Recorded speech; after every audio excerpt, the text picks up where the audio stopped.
آمنوا اتقوا الله حق تقاته ولا تموتن إلا وأنتم مسلمون.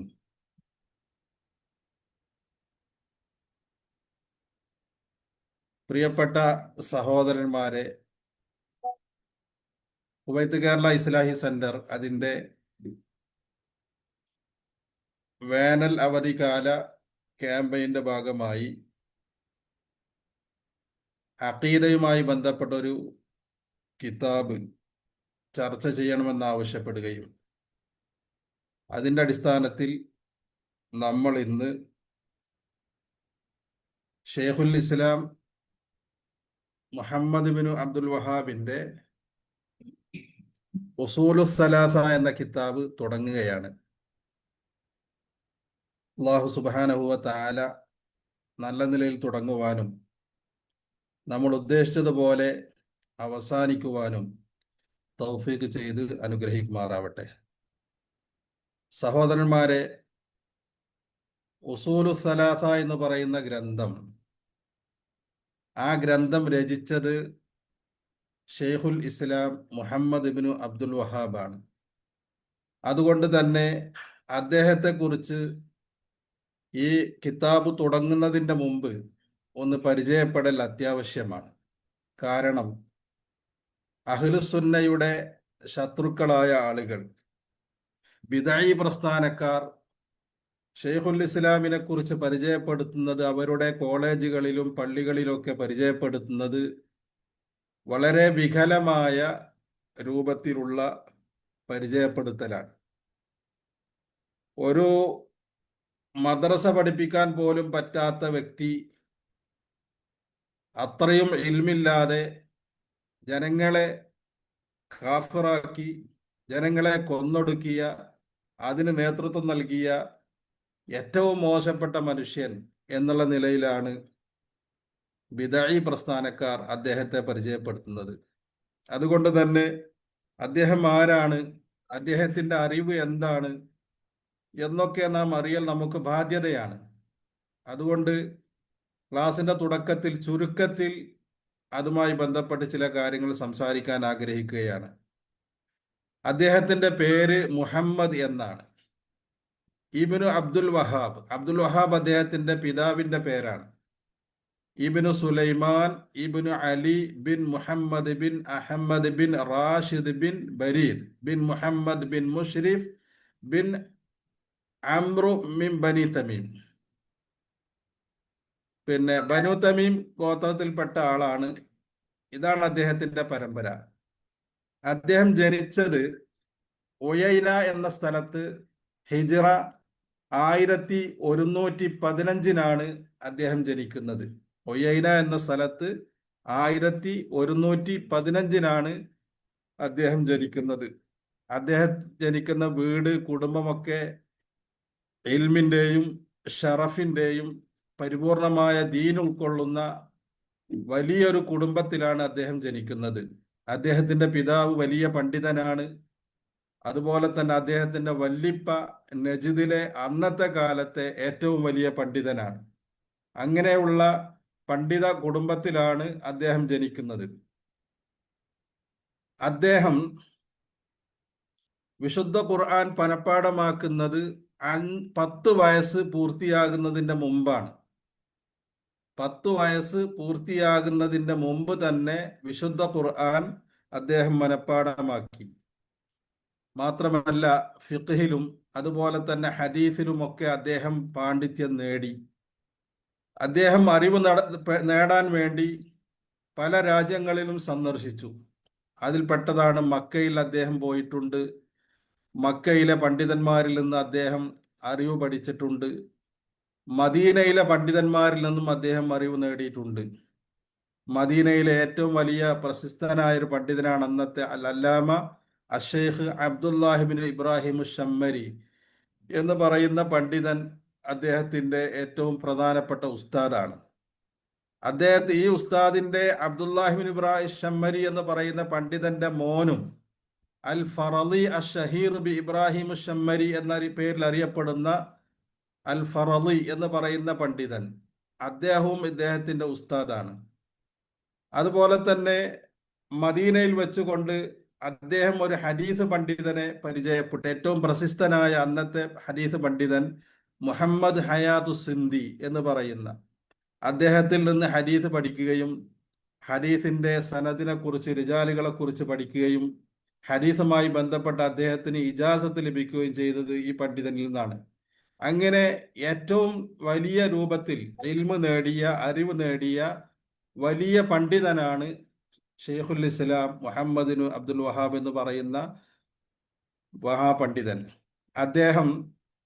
അദ്ദേഹത്തിന്റെ പിതാവ് മരണപ്പെട്ടപ്പോൾ അദ്ദേഹം എന്തു ചെയ്തു? അദ്ദേഹത്തിന്റെ ഈ ദഅവ പ്രസ്ഥാനത്തെ വളരെ പരസ്യമായി ജനങ്ങൾക്കിടയിൽ അള്ളാഹുവിന്റെ തൗഹീദിലേക്ക് ജനങ്ങളെ ക്ഷണിക്കുകയും ബിദ്അത്തിനെ ശക്തമായി നിഷേധിക്കുകയും അതുപോലെ തന്നെ വിഗ്രഹാരാധനകളെ, ഖബറാരാധനകളെ ശക്തമായി എതിർക്കുകയും ചെയ്ത ഏറ്റവും വലിയ പണ്ഡിതനാണ്. ധാരാളം ഗ്രന്ഥങ്ങൾ രചിച്ച പണ്ഡിതനാണ് അദ്ദേഹം. ഒന്നിലധികം കിതാബുകൾ അദ്ദേഹത്തിനുണ്ട്. അതിൽപ്പെട്ട ഒരു കിതാബാണ് ഇന്ന് നമ്മൾ പഠിക്കാൻ പോകുന്ന ഉസൂലു സലാസ എന്ന് പറയുന്ന സംഗതി. ഒരു ചെറിയ കിതാബാണെങ്കിലും അതിൽ അടങ്ങിയിരിക്കുന്ന ആശയം വലിയ ആശയമാണ് എന്ന് നാം മനസ്സിലാക്കണം. അദ്ദേഹം മരണപ്പെടുന്നത് ഹിജറ 1206 അങ്ങനെ ഹിജറ 1206 മരണപ്പെട്ട ആ മനുഷ്യൻ അദ്ദേഹത്തിന്റെ പേരിൽ അറിയപ്പെടുന്ന ഒരു പിന്നീട് ആളുകൾ ഷെയ്ഖുൽ ഇസ്ലാമിന്റെ പേരിൽ അറിയപ്പെടുന്ന ഒരു പ്രസ്ഥാനം, ആ നിലക്ക് സലഫി പ്രസ്ഥാനം അറിയപ്പെടുകയും, ഏതായിരുന്നാലും അള്ളാഹുവിന്റെ ദീനിനു വേണ്ടി ഇത്രമാത്രം പ്രവർത്തിക്കുകയും ഇത്ര വലിയ പാണ്ഡിത്യം നേടുകയും ചെയ്ത വലിയ പണ്ഡിതനാണ് ഷെയ്ഖുൽ ഇസ്ലാം. അപ്പോൾ അദ്ദേഹത്തെ കുറിച്ച് എതിർശക്തികളായ ആളുകൾ പറഞ്ഞു പരത്തുന്നതെല്ലാം വളരെ മോശപ്പെട്ട കാര്യമാണെന്ന് മാത്രമല്ല, എന്ന് അറിയപ്പെടുന്ന ദീനി വലിയ സംഘടനകളുടെ, നാട്ടിലൊക്കെയുള്ള വലിയ പ്രസ്ഥാനത്തിന്റെ വലിയ വലിയ പണ്ഡിതന്മാർ എന്നറിയപ്പെടുന്ന ആളുകൾ പോലും ഒരു ജുസ് അമ്മ പോലും അതിന്റെ മനപ്പാടമാക്കി അമ്മ ജുസ് ഒന്ന് ഫുൾ ആദ്യം മുതൽ നാസ് വരെ ഓതാൻ പറഞ്ഞാൽ ഓതാൻ സാധിക്കാത്ത പണ്ഡിതന്മാരാണ് നേതൃത്വം കൊടുക്കുന്നത്. അതിനേക്കാളൊക്കെ ഏറ്റവും വലിയ പണ്ഡിതനാണ് ഷെയ്ഖുൽ ഇസ്ലാം എന്ന് നാം മനസ്സിലാക്കണം. അതുകൊണ്ട് തന്നെ അദ്ദേഹത്തിന്റെ ഗ്രന്ഥമായ ഉസൂലു സലാസ, നാം അത് ഇൻഷാ അള്ളാ ആ വിഷയത്തിലേക്ക് തുടങ്ങുകയാണ്. അദ്ദേഹം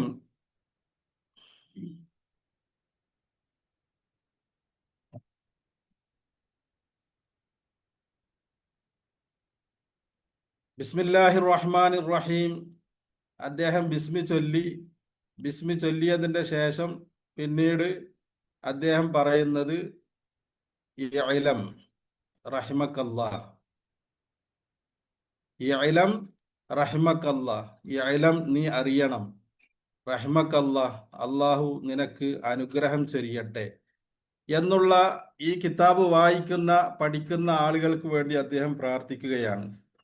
അത് കഴിഞ്ഞിട്ട് അദ്ദേഹം പറയുന്നത് അന്നഹു യജിബു അലൈന തഅല്ലുമു അർബഇ മസായില, 4 മസ്അലകൾ പഠിക്കൽ നമുക്ക് നിർബന്ധമാണ്. 4 മസ്അലകൾ അറിയലും അത് പഠിക്കലും നമുക്ക് നിർബന്ധമാണ്. അതിൽപ്പെട്ട ഒന്നാമത്തത് അൽ ഊല അൽ ഇൽമു, ഒന്നാമത്തത് അറിവാണ്. ആ 4 മസ്അലയിലെ ഒന്നാമത്തെ കാര്യം എന്താണ്? അറിവാണ്. എന്താണ് അറിവ്? വഹുവ മഅരിഫത്തുല്ലാഹ്, അള്ളാഹുവിനെ കുറിച്ച് അറിയലാണ്. ഒന്ന് അള്ളാഹുവിനെ കുറിച്ച് അറിയലാണ്. വ മഅരിഫത്തു നബിയിഹി, അള്ളാഹുവിന്റെ നബിയെ കുറിച്ച് അറിയലാണ്. വ മഅരിഫത്തു ദീനിൽ ഇസ്ലാം, പരിശുദ്ധ ഇസ്ലാമിനെ കുറിച്ച് അറിയലാണ്. ബിൽ അദില്ലത്തി, തെളിവുകളുടെ അടിസ്ഥാനത്തിൽ അറിയലാണ്. അപ്പോ തെളിവുകളുടെ അടിസ്ഥാനത്തിൽ അള്ളാഹുവിനെയും അള്ളാഹുവിന്റെ റസൂലിനെയും അള്ളാഹുവിന്റെ ദീനിനെയും അറിയ എന്നുള്ള കാര്യമാണ് അദ്ദേഹം 4 കാര്യങ്ങൾ പറഞ്ഞതിലെ ഒന്നാമത്തത്. അതുകൊണ്ട് തന്നെ സുഹൃത്തുക്കളെ, അള്ളാഹുവിനെ അറിയുക എന്ന് പറഞ്ഞാൽ, ഇതിന്റെ മുമ്പ് അദ്ദേഹം റഹിമക്കല്ലാ എന്ന് പ്രാർത്ഥിച്ചു കൊണ്ടാണ് തുടങ്ങുന്നത്. റഹിമക്കല്ലാ എന്ന് പറഞ്ഞാൽ അദ്ദേഹത്തിന്റെ ഗ്രന്ഥം പാരായണം ചെയ്യാൻ ഉദ്ദേശിക്കുന്ന ആളുകളോടുള്ള വളരെ പ്രധാനപ്പെട്ട ഉദ്ദേശമാണ് അദ്ദേഹത്തിനുള്ളത്, സ്നേഹമാണ്. പടച്ചവനോട് പ്രാർത്ഥിച്ചു കൊണ്ടാണ് തുടങ്ങുന്നത്. അള്ളാഹു നിനക്ക് കരുണ ചെയ്യട്ടെ, ഇവിടെ റഹിമക്കല്ല എന്ന് പറയുന്ന ആ ഒരു വാക്കിനെ കുറിച്ച് പണ്ഡിതന്മാർ പറഞ്ഞൊരു കാര്യമുണ്ട്. എന്താണ് റഹിമക്ക എന്നുള്ള വാക്കിനെ തനിച്ച് പറയുകയാണെങ്കിൽ അതിന്റെ അർത്ഥം എന്താണ്? അതിന്റെ അർത്ഥം ഗഫറല്ലാഹു ലക മാ മളാ മിൻ ദുനൂബിക, നിന്റെ കഴിഞ്ഞു പോയ പാപങ്ങളെ അള്ളാഹു പൊറുക്കുകയും ഭാവിയിൽ നിനക്ക് അള്ളാഹു താല തൗഫീഖ് ചെയ്യുകയും ചെയ്യട്ടെ എന്നാണ് ആ വാക്കിന്റെ അർത്ഥം. അപ്പൊ അദ്ദേഹം തുടങ്ങുന്നത് തന്നെ റഹിമക്കല്ലാ. അദ്ദേഹം ആ തുടങ്ങാൻ പോകുന്ന കിതാബ് വായിക്കാൻ പോകുന്ന ആളുകൾക്ക് വേണ്ടി പ്രാർത്ഥിക്കുകയാണെന്ത്? അള്ളാഹു നിന്റെ കഴിഞ്ഞു പോയ പാപങ്ങളെ പുറത്തു തരികയും ഭാവിയിൽ നിനക്ക് നല്ലത് ചെയ്യാനുള്ള ഭാഗ്യം ഉണ്ടാവുകയും ചെയ്യട്ടെ. ഇത് റഹിമക്ക എന്നുള്ള വാക്കിനെ തനിച്ച് പറയുമ്പോഴാണ്. അതിന്റെ കൂടെ ഗഫറക്ക എന്നും കൂടെ ഒന്നിച്ച് പറയുകയാണെങ്കിൽ, നിനക്ക് റഹ്മത്ത് ചെയ്യട്ടെ ഗഫറക്ക എന്ന് രണ്ട് പദം കൂടെ അടുത്തടുത്ത് പറയുകയാണെങ്കിൽ, നിനക്ക് അള്ളാഹുത്തല കഴിഞ്ഞ പാപങ്ങളെ പൊറുക്കട്ടെ എന്ന് ഗഫറക്ക എന്നുള്ളതിനും ഭാവിയിൽ നിനക്ക് നല്ലത് ചെയ്യാൻ തൗഫീഖ് ചെയ്യട്ടെ എന്ന് റഹിമക്ക എന്നുള്ളതിനും അർത്ഥം വരുമെന്ന് പണ്ഡിതന്മാർ നമ്മളെ പഠിപ്പിക്കുകയാണ്. അതുകൊണ്ട് സുഹൃത്തുക്കളെ, അള്ളാഹു താലായെ അറിയുക എന്നാണ് അദ്ദേഹം പറഞ്ഞത്. ഒന്നാമത്തത് മഅരിഫത്തുല്ലാഹി, അള്ളാഹുവിനെ അറിയുക. എങ്ങനെയാണ് നാം അള്ളാഹുവിനെ അറിയുക? അള്ളാഹുവിനെ അറിയേണ്ടത് ഹൃദയം കൊണ്ടാണ് അറിയേണ്ടത്. എന്ന് പറഞ്ഞാൽ അള്ളാഹു ശറഅാക്കിയ മുഴുവൻ കാര്യങ്ങളെയും ഇവൻ സ്വീകരിക്കുന്നു എന്നാണ് അതിൻ്റെ അർത്ഥം. ഒരാൾ അള്ളാഹുവിനെ അറിയുക എന്ന് പറഞ്ഞാൽ അള്ളാഹു ശറഅാക്കിയ ഏതെല്ലാം കാര്യങ്ങളുണ്ടോ അതിനെ അവൻ മനസ്സാ വാച സ്വീകരിക്കുന്നു എന്ന് മാത്രമല്ല, അള്ളാഹുവിന് പരിപൂർണമായി വഴിപ്പെടുന്നു എന്ന് മാത്രമല്ല, നബി സല്ലല്ലാഹു അലൈഹി വസല്ലമ കൊണ്ടുവന്ന ശരീഅത്തിനെ അംഗീകരിക്കുക എന്നും കൂടെയാണ് അതിൻ്റെ അർത്ഥം. ഏതിൻ്റെ അർത്ഥം? അള്ളാഹുവിനെ അറിയുക എന്ന് പറഞ്ഞാൽ, അള്ളാഹുവിനെ അറിയുക എന്ന് പറഞ്ഞാൽ ഹൃദയം കൊണ്ട് അള്ളാഹുവിനെ മനസ്സിലാക്കുക. എങ്ങനെയാണ് അള്ളാഹുവിനെ ഹൃദയം കൊണ്ട് മനസ്സിലാക്കുന്നത്? അള്ളാഹു നിയമമാക്കിയ കാര്യങ്ങളെ സ്വീകരിക്കുകയും അള്ളാഹുവിന് പരിപൂർണമായി വഴിപ്പെടുകയും മുഹമ്മദ് നബി സല്ലല്ലാഹു അലൈഹി വസല്ലമ കൊണ്ടുവന്ന ശരീഅത്തിനെ ശരീഅത്തായിട്ട് അംഗീകരിക്കുകയും ചെയ്യുക എന്നുള്ളതാണ്. അതാണ് അള്ളാഹുവിനെ അറിയുക എന്ന് പറഞ്ഞതിൻ്റെ ഉദ്ദേശം. അതുപോലെ തന്നെ സുഹൃത്തുക്കളെ, രണ്ടാമത് അദ്ദേഹം പറഞ്ഞത് വ മഅരിഫത്തു നബിയിഹി എന്നാണ്. അള്ളാഹുവിൻ്റെ നബിയിനെ അറിയുക, പ്രവാചകനെ അറിയുക. എങ്ങനെയാണ് പ്രവാചകനെ അറിയുക? പ്രവാചകനെ അറിയുക എന്ന് പറഞ്ഞാൽ നബി സല്ലല്ലാഹു അലൈഹി വസല്ലമ കൊണ്ടുവന്ന ഹുദ, സത്യമായ മതം, അതിനെ അംഗീകരിക്കുക എന്നുള്ളതാണ്. പ്രവാചകനെ അറിയുക എന്ന് പറഞ്ഞാൽ പ്രവാചകൻ കൊണ്ടുവന്ന ദീനിനെ അംഗീകരിക്കുക, ആ ഹുദയെ അംഗീകരിക്കുക.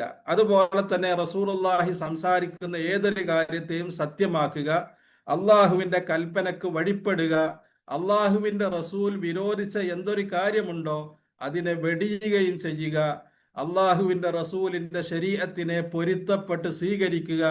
ഇതാണ് നബി സല്ലല്ലാഹു അലൈഹി വസല്ലമയെ അറിയുക എന്ന് പറഞ്ഞാൽ. അപ്പോൾ അള്ളാഹുവിനെ അറിയൽ നിർബന്ധമാണ്. അതുപോലെ തന്നെ അള്ളാഹുവിന്റെ പ്രവാചകനെയും അറിയൽ നിർബന്ധമാണ്. പ്രവാചകനെ അറിയുക എന്ന് പറഞ്ഞാൽ പ്രവാചകൻ കൊണ്ടുവന്ന മുഴുവൻ കാര്യങ്ങളെയും ആമന്ന സല്ലംന എന്നുള്ള നിലയിൽ അംഗീകരിക്കുക. വിശുദ്ധ ഖുർആനിൽ അല്ലാഹു തആല പറഞ്ഞു, ഫലാ വറബ്ബിക ലാ യുഅ്മിനൂന ഹത്താ യുഹക്കിമൂക ഫീമാ ശജറ ബൈനഹും. അള്ളാഹുവിനെ തന്നെയാണ് സത്യം.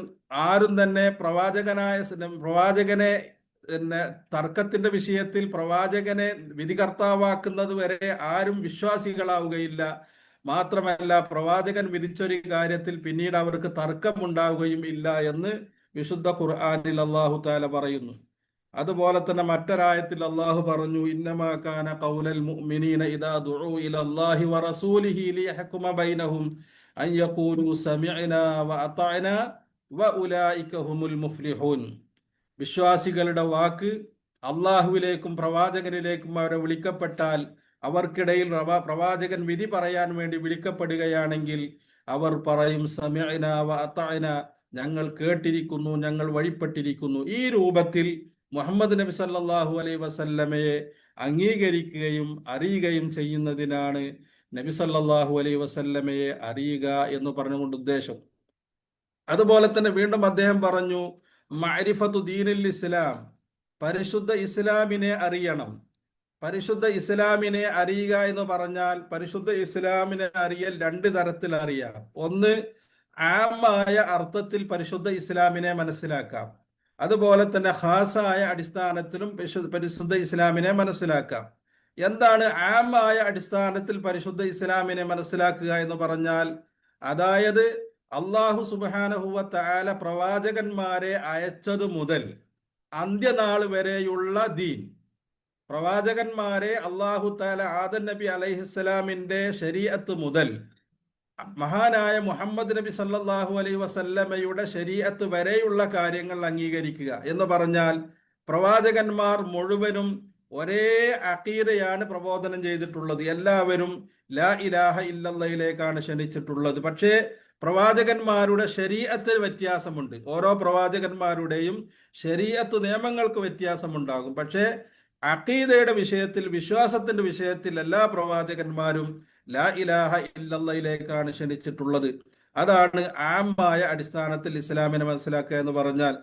ഖാസായ അടിസ്ഥാനത്തിൽ ഇസ്ലാമിനെ, ദീനിനെ മനസ്സിലാക്കുക എന്ന് പറഞ്ഞാൽ, നബി സല്ലല്ലാഹു അലൈഹി വസല്ലമയുടെ ബിഅസത്തിന് ശേഷം, നബി സല്ലല്ലാഹു അലൈഹി വസല്ലമയെ പ്രവാചകനാക്കിയതിന്റെ ശേഷം അന്ത്യനാൾ വരെ വരുള്ള ആ പ്രവാചകന് നൽകിയ ആ ദീൻ, അതാണ് പരിശുദ്ധ ഇസ്ലാം. അതിനെ ആ രൂപത്തിൽ തന്നെ അംഗീകരിക്കലാണ് ഖാസായ രൂപത്തിൽ ഇസ്ലാമിനെ അംഗീകരിക്കുക എന്ന് പറഞ്ഞാൽ. ചുരുക്കി പറഞ്ഞാൽ, ഇന്ന് ആ പ്രവാചകനെ ആര് അംഗീകരിക്കുന്നുവോ അവൻ മുസ്ലിമും, ആ പ്രവാചകനെ ആര് എതിർ ചെയ്യുന്നുവോ അവൻ മുസ്ലിം അല്ലതാനും. എന്നാൽ നേരെ മറിച്ച് ഓരോ പ്രവാചകന്മാരുടെ കാലത്തും അവരെ അംഗീകരിക്കുന്ന ആളുകൾ അന്നത്തെ മുസ്ലിമീങ്ങളാണ്.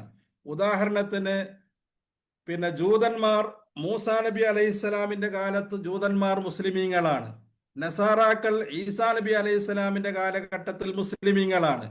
അപ്പോൾ മുഹമ്മദ് നബി സല്ലല്ലാഹു അലൈഹി വസല്ലമയുടെ ബിഅസത്തിന്റെ ശേഷം മുഹമ്മദ് നബി അവർ അംഗീകരിക്കാത്തത് കൊണ്ട് അവർ മുസ്ലിമീങ്ങളല്ല, അവർ കാഫിരീങ്ങളായി എന്നുള്ളതാണ്. അതുകൊണ്ട് ദീനിനെ ഖാസായ നിലയിലും അതുപോലെ തന്നെ ആമായ നിലയിലും ആ ദീനിനെ അംഗീകരിക്കുക എന്നുള്ളതാണ്. ചുരുക്കി പറഞ്ഞാൽ പരിശുദ്ധ ഇസ്ലാം മാത്രമാണ് അള്ളാഹു അംഗീകരിക്കുന്ന, അള്ളാഹുവിന്റെ അരികിൽ സ്വീകാര്യമായ മതമായിട്ടുള്ളത്. വിശുദ്ധ ഖുർആനിൽ അള്ളാഹു തആല പറഞ്ഞു, ഇന്നദ്ദീന ഇൻദല്ലാഹിൽ ഇസ്ലാം, അള്ളാഹുവിന്റെ അരികിൽ സ്വീകാര്യമായ മതം അത് ഇസ്ലാം മതം മാത്രമാണ്. മാത്രമല്ല, വമൻ യത്തബി ഗൈറൽ ഇസ്ലാമി ദീനൻ ഫലൻ യുഖ്ബല മിൻഹു വഹുവ ഫിൽ ആഖിറതി മിനൽ ഖാസിരീൻ. പരിശുദ്ധ ഇസ്ലാം അല്ലാത്ത വല്ലൊന്നിനെയും ആരെങ്കിലും പിൻപറ്റിയാൽ അള്ളാഹു അവനിൽ നിന്ന് ഒന്നും തന്നെ സ്വീകരിക്കുന്നതല്ല, അവൻ ആഖിറത്തിൽ നഷ്ടകാരികളിൽ പെട്ടുപോകുമെന്നും വിശുദ്ധ ഖുർആനിൽ അള്ളാഹു പറയുന്നു. മാത്രമല്ല, ഈ പരിശുദ്ധ ഇസ്ലാമിന്റെ പ്രത്യേകത മറ്റൊന്ന്, പ്രവാചകനാൽ അതിനെ പൂർത്തീകരിച്ചു എന്നുള്ളതാണ്. ഇനി നബിക്ക് ശേഷം വേറൊരു പ്രവാചകൻ വരാനില്ല. അവസാനത്തെ പ്രവാചകനാണ് മഹാനായ മുഹമ്മദ് നബി സല്ലല്ലാഹു അലൈഹി വസല്ലം.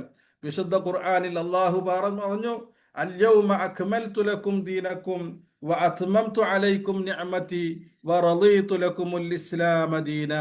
ഇന്ന് നിങ്ങളുടെ മതം ഞാൻ പൂർത്തീകരിച്ചു തന്നു, എല്ലാം എൻ്റെ അനുഗ്രഹങ്ങളെ നിങ്ങൾക്ക് പൂർത്തീകരിച്ചു തന്നു, പരിശുദ്ധ ഇസ്ലാമിനെ നിങ്ങൾക്ക് മതമായി ഞാൻ പൊരുത്തപ്പെട്ടു തരികയും ചെയ്തിരിക്കുന്നു എന്നുള്ള ആയത്തിലൂടെ പരിശുദ്ധ ഇസ്ലാമിന്റെ കമാലിയത്ത് അവിടെ നടക്കുകയാണ്. അങ്ങനെയുള്ള ആ ദീനിനെ നമ്മൾ അറിയണം.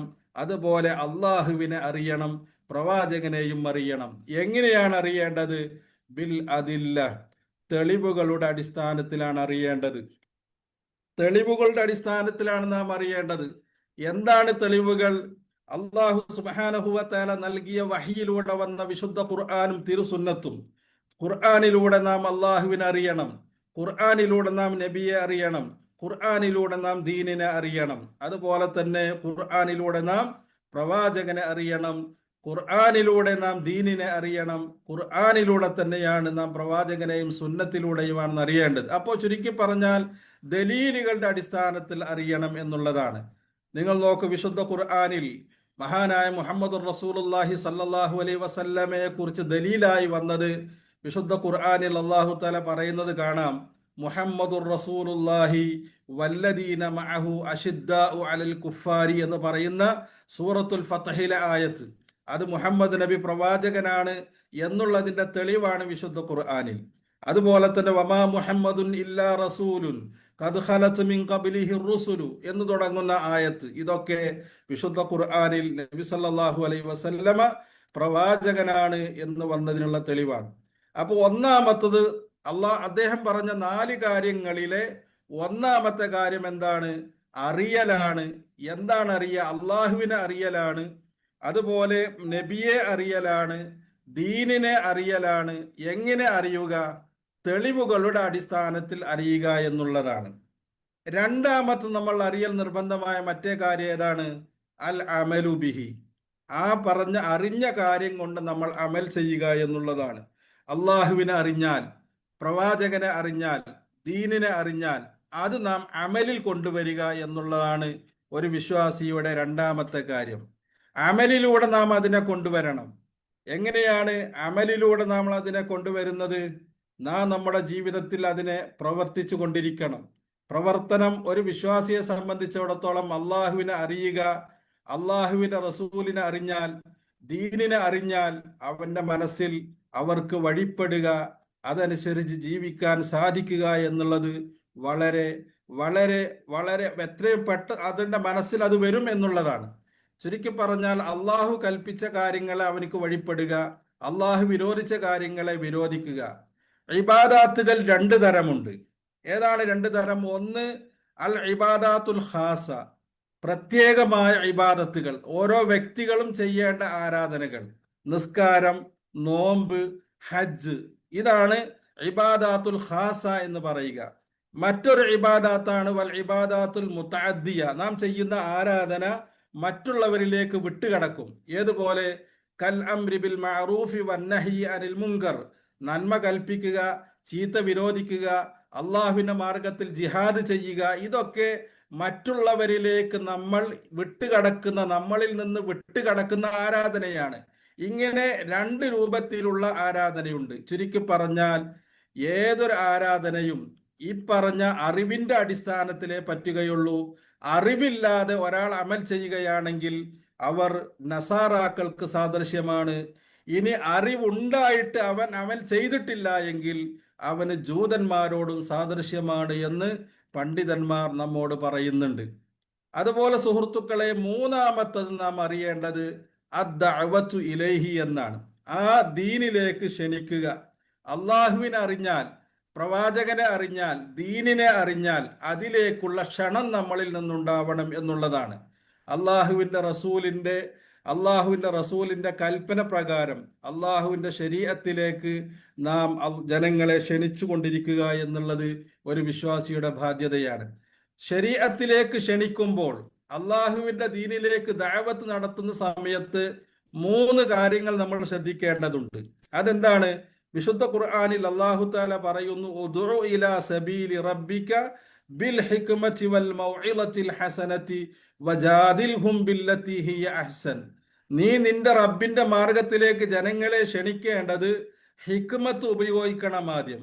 അതുപോലെ വൽ മൗഇളത്തുൽ ഹസന, നല്ല ഉപദേശം കൊടുക്കണം. 2 വജാദിൽഹും, അവരോട് തർക്കിക്കേണ്ട വിഷയങ്ങളിൽ തർക്കിച്ചുകൊണ്ട് തന്നെ. എങ്ങനെ തർക്കിക്കുക? അല്ലത്തി ഹിയ അഹ്സൻ, നല്ല രീതിയിൽ തർക്കിച്ചുകൊണ്ട് ദീനി ദഅവത്ത് ചെയ്യണം. അപ്പോ ഈ 3 നിബന്ധനകൾ ദഅവത്ത് ചെയ്യുന്ന ഒരു ദായിക്ക് അത്യാവശ്യമാണ്. അവൻ ദഅവത്ത് ചെയ്യേണ്ടത് ഹിക്മത്തോടു കൂടെയാണ്. അവൻ ദഅവത്ത് ചെയ്യേണ്ടത് മൗഇളത്തുൽ ഹസന, നല്ല ഉപദേശത്തോടു കൂടെയാണ്. അവൻ ദഅവത്ത് ചെയ്യേണ്ടത് തർക്കിച്ച് നല്ല രൂപത്തിൽ തർക്കങ്ങൾ നടത്തിയാണ് അവൻ ദഅവത്ത് ചെയ്യേണ്ടത്. ഈ രൂപത്തിൽ ദഅവത്തിന്റെ ഷർത്തുകൾ പാലിച്ചുകൊണ്ട് നാം അള്ളാഹുവിന്റെ ദീനിനെ ദഅവത്ത് ചെയ്യുക എന്നുള്ളതാണ് മൂന്നാമത്തെ കാര്യം. വിശുദ്ധ ഖുർആനിൽ അല്ലാഹു തആല പറഞ്ഞു, ഖുൽ ഹാദിഹി സബീലി അദ്ഉ ഇലല്ലാഹി അലാ ബസീറത്തിൻ അന വമൻ ഇത്തബഅനി വസുബ്ഹാനല്ലാഹി വമാ അന മിനൽ മുശ്രിക്കീൻ. ഖുൽ, പ്രവാചകരെ പറയുക, ഹാദിഹി സബീലി, ഇതാണ് എൻ്റെ മാർഗം. ഞാൻ എൻ്റെ അള്ളാഹുവിലേക്ക് ക്ഷണിക്കുന്നത് ബസീറത്തോടു കൂടെയാണ്, ഉൾക്കാഴ്ചയോടുകൂടെയാണ്. ഞാനും എന്നെ പിന്തുടർന്നവരും അങ്ങനെയാണ് അള്ളാഹുവിന്റെ മാർഗത്തിലേക്ക് ക്ഷണിക്കുന്നത്. അപ്പോൾ ഒരു പണ്ഡിതൻ, ഒരു ദാഇ ദീനിനെ ദഅവത്ത് ചെയ്യുമ്പോൾ അവൻ ഉണ്ടാവേണ്ട മറ്റൊരു നിബന്ധനയാണ് ബസീറത്ത് എന്ന് പറയുന്നത്. ബസീറത്ത് എന്ന് പറഞ്ഞാൽ ഉൾക്കാഴ്ച വേണം. ശർഈയായ ഇൽമിൽ അതുപോലെ തന്നെ ദുന്യവിയായ അറിവിലൊക്കെ ഉള്ള ഒരു ഉൾക്കാഴ്ച അവന്റെ ദഅവത്തിന്റെ രൂപത്തിൽ വേണമെന്നാണ് പണ്ഡിതന്മാർ നമ്മോട് പറയുന്നത്. അതുപോലെ സുഹൃത്തുക്കളെ, ദഅവത്തിന് പല മാർഗങ്ങളുമുണ്ട്. പ്രസംഗങ്ങളിലൂടെ ദഅവത്ത് ചെയ്യാം.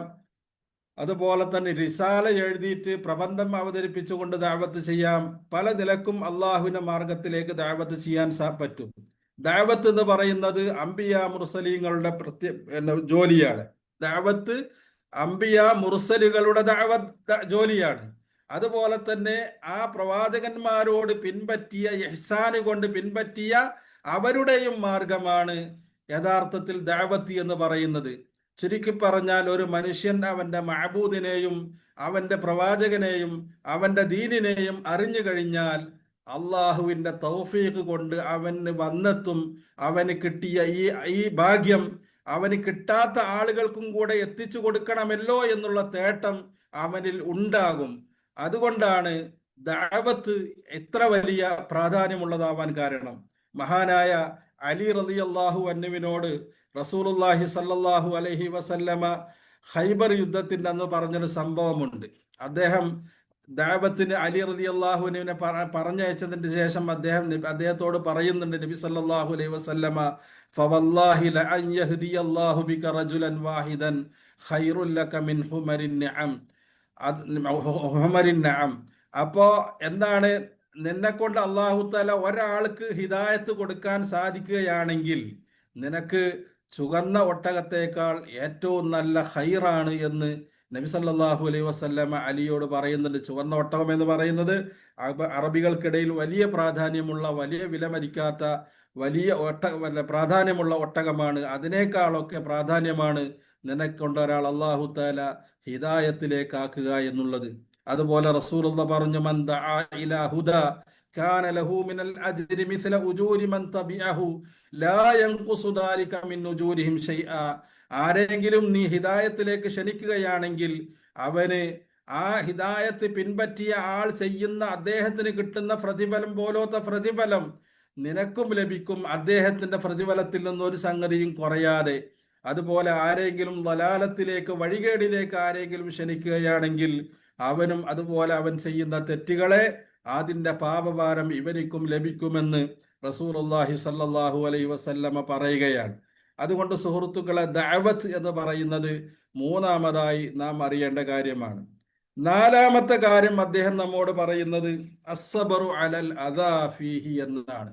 അള്ളാഹുവിന്റെ മാർഗത്തിൽ ദഅവത്ത് ചെയ്യുമ്പോൾ പ്രയാസങ്ങൾ അനുഭവിക്കേണ്ടി വരും.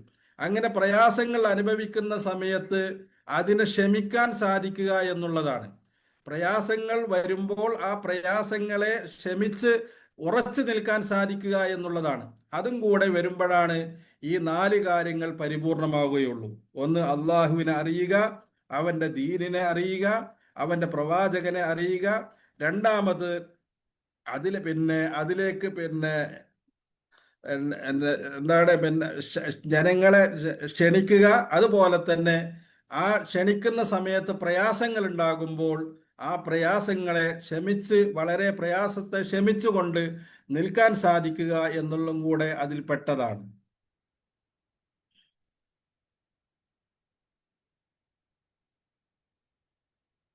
ഇനി ഈ പറഞ്ഞ 4 കാര്യങ്ങൾക്കും അദ്ദേഹം തെളിവായി വിശുദ്ധ ഖുർആനിലെ ഒരു ചെറിയ സൂറത്താണ് നമ്മെ പഠിപ്പിക്കുന്നത്. അദ്ദേഹം പറയുന്നു, വദ്ദലീലു ഖൗലുഹു തആല വൽ അസ്രി ഇന്നൽ ഇൻസാന ലഫീ ഖുസ്ർ ഇല്ലല്ലദീന ആമനു വഅമിലുസ് സ്വാലിഹാത്തി വതവാസൗ ബിൽ ഹഖ് വതവാസൗ ബിസ് സബ്ർ.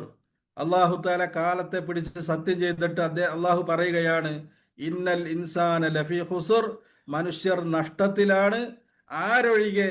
ഇല്ലല്ലദീന ആമനു, അള്ളാഹുവിൽ വിശ്വസിച്ചവരൊഴികെ. എന്ന് പറഞ്ഞാൽ അള്ളാഹുവിനെ അറിഞ്ഞവർ, പ്രവാചകനെ അറിഞ്ഞവരൊഴികെ. വഅമിലുസ് സ്വാലിഹാത്ത്, ദീനിനെ അറിഞ്ഞവരൊഴികെ, സൽക്കർമ്മങ്ങൾ ചെയ്യുകയും ചെയ്തവരൊഴികെ എന്ന് പറഞ്ഞാൽ ദീനിനെ അറിഞ്ഞവർ ഒഴികെ. വതവാസൗ ബിൽ ഹഖ്, നന്മ കൊണ്ട് ഉപദേശിക്കുക, ദഅവത്ത് ചെയ്യുന്നവരൊഴികെ. വതവാസൗ ബിസ് സബ്ർ, ദഅവത്തിന്റെ മജാലിൽ, വഴിയിൽ പ്രയാസങ്ങൾ ഉണ്ടാകുമ്പോൾ ക്ഷമിക്കുകയും ചെയ്യുന്ന ആളുകൾ ഒഴികെ.